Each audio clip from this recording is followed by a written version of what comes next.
Hey guys, welcome back to Murad on Run, and in today's video we're going to talk about whether it makes sense to study in Singapore in 2026 or not. We'll talk about the pros of studying in Singapore, we'll talk about the cons of studying in Singapore, we'll also talk to students face to face, and finally give you a verdict whether you should come to study for a master's program in Singapore or not. Especially this video is for my management students. If anyone wants to come for finance courses, management courses, accounting, all those commerce related courses, this video is for you. Also wait, if you're doing any other course, MBA might still be an option for you, so we'll talk about that as well. So without further ado, let's directly jump into it.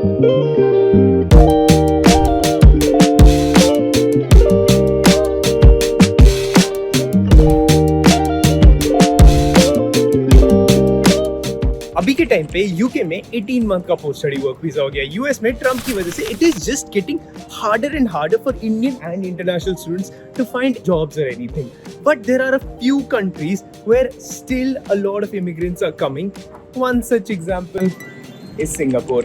अब Singapore में भी काफी चीजें change हो रही है, rules काफी ज्यादा चेंज हो रहे हैं, but it is still very likely for you to find jobs comparatively in Singapore. तो इस वीडियो में हम लोग उन सारी चीजों के बारे में बात करेंगे, but at the same time we will be talking about SMU, whether it makes sense to study at SMU or not. But before we talk about that, just look at the skyline. And right now I'm in the school, SMU. This is SMU right now, and just look at all of this. So pretty. The best thing about SMU, it is right in the city center, yaar. Also sometimes people think, why Singapore?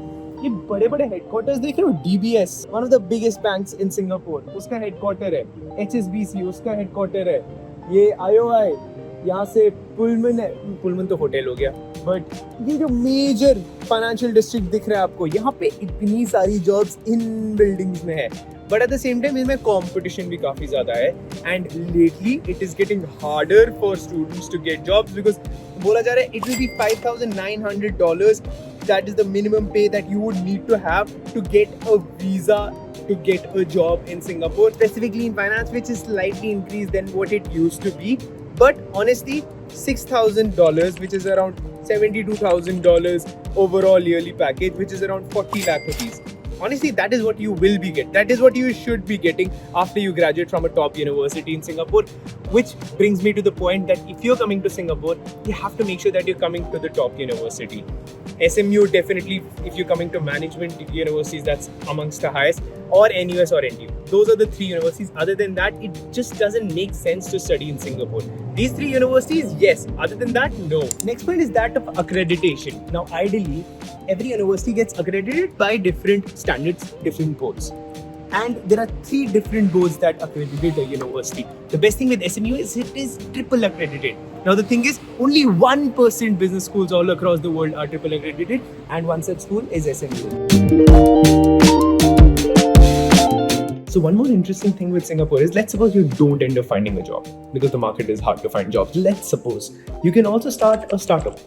So all these that you're looking at are startup brands started by SMU students. Let's suppose you end up starting your company and you get funding from a VC.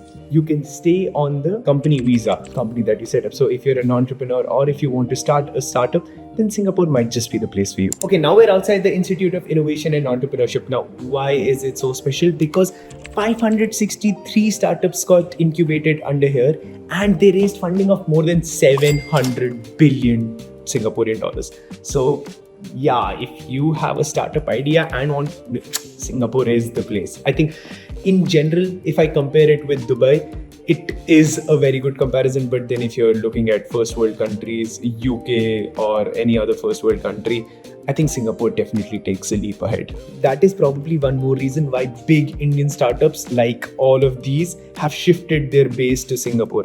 It's also because of the corporate structure, ease of doing business, and at the same time, ease of raising funds. It is really good when it comes to entrepreneurship. So it gets a 7 out of 10.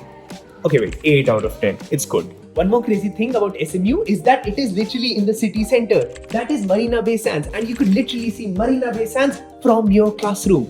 So if we come to points, we would give it 5 points out of 5 points in terms of the location in this city, and also it's literally in the city center. Now when it comes to who would be sitting in this classroom, always remember you're doing like a hardcore finance course. Now, these courses are usually done by Asians. Now, when it comes to the classroom, this half of the classroom, which is like around 35 to 40%, would be Chinese students. Another 30% would be Indians, and rest would majorly be Singaporeans and rest of the other countries. Always remember, the more hardcore tech skills and the more hardcore finance skills that you're looking at, Asians would be doing that. The more management skills that you're looking at, the more MBA type courses that you're looking at, you will then start to see more and more diversity. Also, when it comes to diversity, if you have to give it points out of 5, we will give it 3 points. There are so many places on campus where you can eat. I love that about Singapore. Every university has so many places where we can eat. Here we are going outside the law campus. So pretty! Wow! Do you think I'll be taller than this giraffe? Yeah, I think I'm taller. Wait a minute. Yeah, the giraffe is so short. I'm taller than giraffe. Wow, look at the library.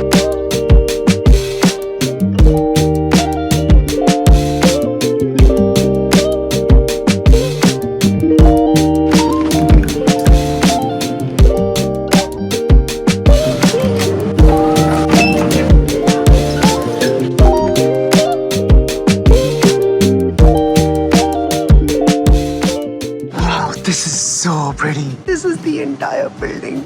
Bro. Nice. Now, if you want to give points to SMU when it comes to cost of education, it is usually at par with when it comes to UK. So you'll be spending somewhere around 25 to 30 lakh rupees when it comes to the cost of tuition, which makes us give it points out of 10. It'll come out at 6. But there are a lot of scholarships that you can get in SMU. These are the list of scholarships that you can apply for if you plan to study at Singapore and specifically in SMU. And then considering that in scholarships, we can give it a 4 out of 5.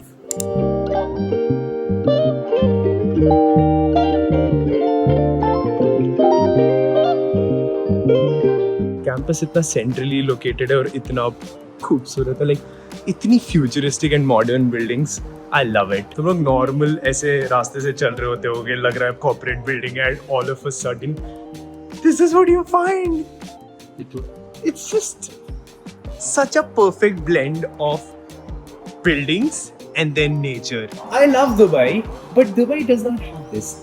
You don't have nature and buildings coming together. It has perfect. Singapore has perfect nature coming in the middle of buildings. Look at all these startups that have been incubated from SMU. Crazy. 2 million, 3 million, 3.4 million, 4.6, 4.8, 53 million, 54 million. भाई साहब, crazy चीज ये है, ये तुम लोगों को लग रहा होगा कि हम लोग एक मेट्रो स्टेशन की तरफ जा रहे हैं, बट ये SMU का अपना सारा सिस्टम है wherein you are connected with different parts of the university. So business school comes from this side and then law school comes from this side. You don't really need to go out to travel. You could just go inside this small tunnel like underground situation thing where you could connect with different parts of the university. यहाँ से management school कर रहे. That's really nice. Infrastructure wise, definitely super cool, and that too in the city center. So if we have to give it points, out of let's say 3 points, out of 3 points, let's give it 2.5 points. Wow, look at this. Let's go inside SMU.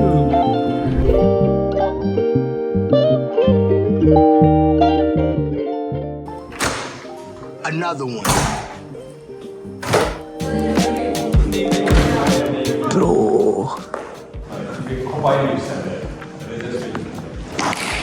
ये लोग यहाँ पे martial arts नहीं बोलते, उसको क्या बोलते हैं, वो जापानीज जो होता है, तो क्या क्रेजी चीज़ है, मतलब आई लव इट. अगर यहाँ पे किसी को कुछ खाना है तो एकदम यहाँ आ जाना. Please ring for assistance. नहीं यार, कुछ खाना तो नहीं है. Okay, now here we're at the career center, which brings me to an important point. How are the placements like? What are the placement like after you complete your degree at SMU?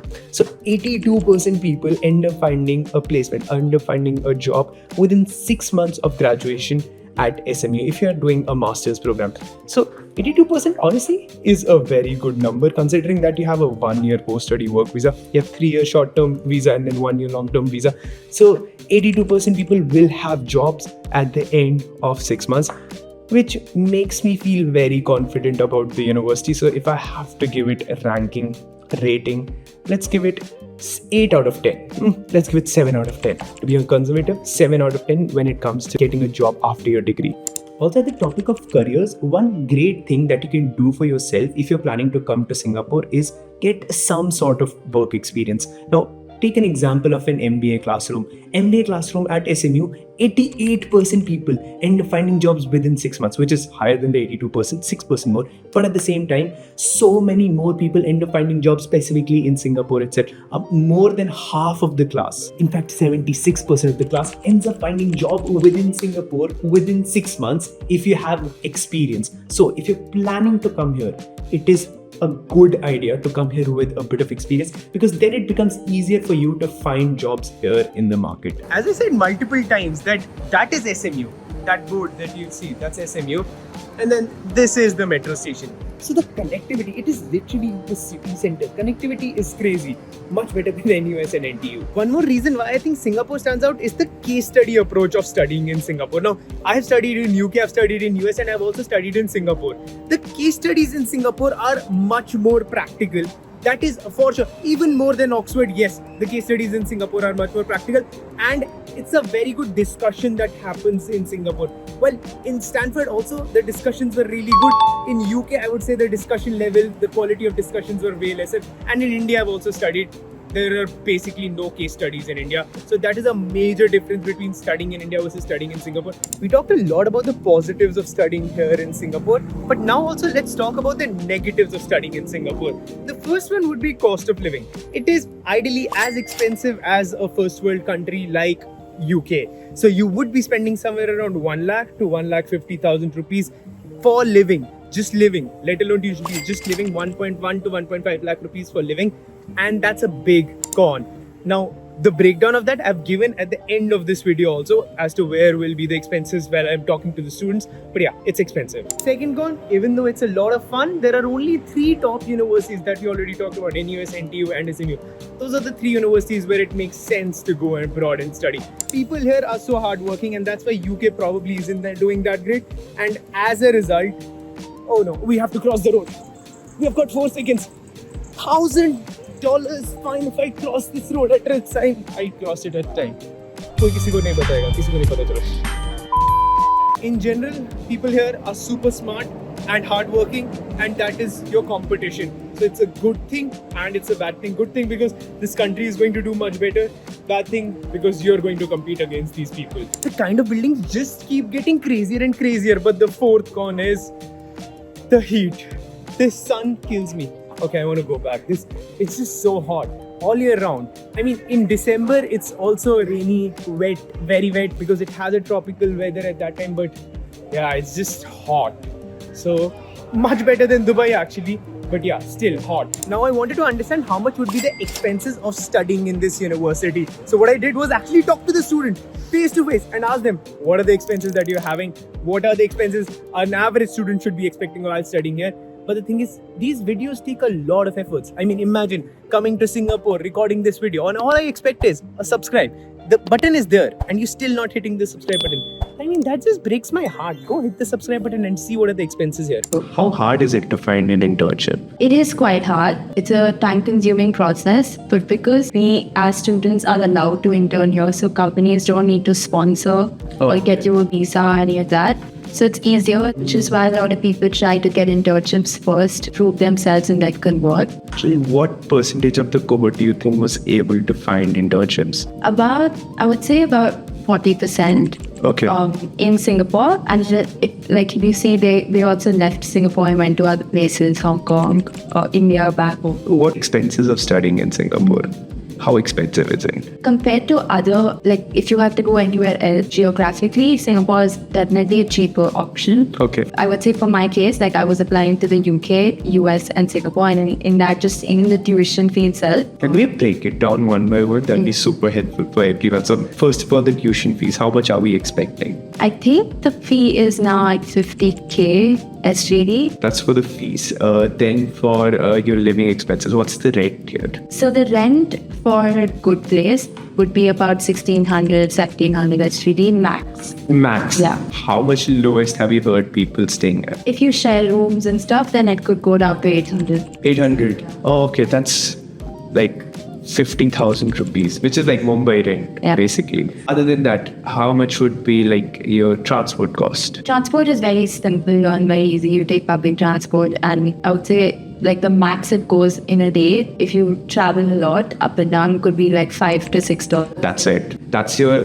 transportation cost, food and other expense. Food, if you're a student, is very cost effective because there are a lot of options that are cheaper near to me. Hawker centers. Hawker centers are always very cheap. So, I mean, depending on what your interests are, I would say it could range anywhere from like 100 to 200. Okay, $100 to $200 for the month. Yeah, for the month. Oh, that's not expensive actually. That's like another 10,000 rupees. Okay, overall, what I'm getting at is somewhere around 90,000 Indian rupees if you're trying to live at a budget.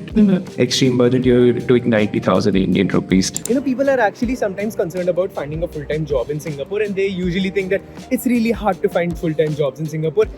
It is if you're not looking in the correct manner. So I ended up talking to students on campus, and they ended up telling me that almost everyone ends up getting an internship. Now you convert that internship, it depends on you, how good you are, and you end up converting that internship into a full-time role. Now I ended up talking to a student who ended up getting an internship and then converting that internship into a full-time role. So just try and understand how it is done. Wait, look at this building, man. I mean, I'm just gasping. The more I go across the campus, the more I'm like, wait, look at that. Like, the more you go across the campus, the more you feel like कि क्या nature को इन लोगों ने डाल के रखा है buildings में. That's an escalator. Wait, that's an escalator coming down from. It looks like forest, but उसके अंदर से escalator. Crazy natural beauty और infrastructure को merge किया. But yeah, watch that video and understand कि कैसे you can get internship and then convert those internships into placements.